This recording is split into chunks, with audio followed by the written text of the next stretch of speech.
آپ دیکھیں گے جتنے مزار پرست ہیں، شرک اور کفریہ کلام کرنے والے، عقیدہ رکھنے والے، جن کی یہاں بدعقیدگی ہے، جن کی یہاں خرافات پائے جاتے ہیں، ان سب کو آپ دیکھیں گے جو تصوف میں عقیدہ رکھنے والے ہیں، خانقاہیت اور مزار پرستی میں جن کا عقیدہ ہے، یہ روافض، یہ خوارج، یہ شیعہ وغیرہ، اور اس کے علاوہ جتنے جو خرافاتی ہے، یہ مسلمانوں میں تقریباً 90% سے زیادہ ہیں۔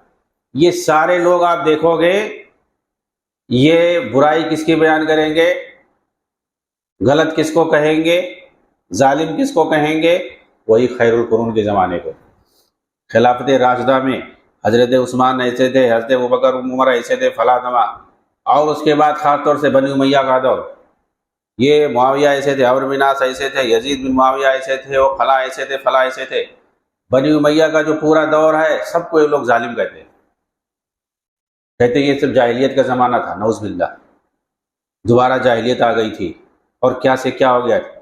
لیکن اس کے بعد جب خرافات پھیلتے ہیں، دینی اعتبار سے شرک و بدعات کا دور آتا ہے، یہ تصوف، یہ خانقاہیت، مزار پرستی، تو اصل توحید وہ گم ہو جاتا ہے۔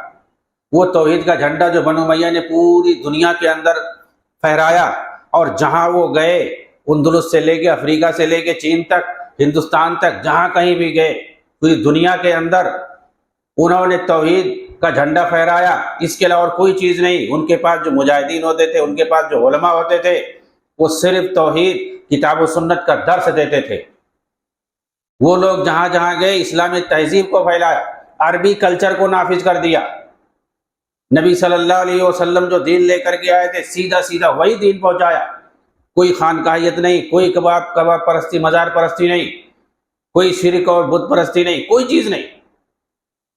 انہوں نے سیدھا سیدھا قرآن، حدیث اور توحید، جو انبیاء کا مشن تھا، وہی پھیلایا ہر جگہ۔ آپ دیکھیں کہاں تک، یورپ میں اندلس تک انہوں نے جو ہے توحید کا جھنڈا پھہرایا۔ پورا افریقہ آپ دیکھیں، 24 ممالک اس وقت ہیں، سب عربی زبان میں بات کر رہے ہیں۔ کہاں سے وہاں عربی زبان کوئی نہیں تھی؟ عربی کلچر تک انہوں نے نافذ کیا جہاں جہاں گئے۔ عربی کلچر کو، قرآن اور حدیث اور توحید پھیلایا، سب لوگ اسلام میں آ گئے جہاں جائے۔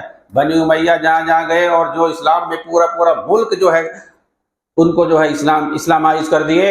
اس کے بعد کوئی ایسا ملک نہیں ہے جو کہیں پر حکومت کیا ہو اور اس نے مسلمان بنایا ہو سب کو، اور سب کو اسلامی رنگ میں ڈھال دیا ہو، کوئی ایسا نہیں ملے گا۔ بہت ساری حکومتیں آئی ہیں مسلمانوں کی، جو ہے اپنے اپنے فقہی مذاہب کے حساب سے انہوں نے حکومت کیا ہے، اور اپنے اپنے عقیدے اور منحرف عقیدے اور کلچر کی بنیاد پر، لیکن انہوں نے ایسا کہیں نہیں کیا ہے۔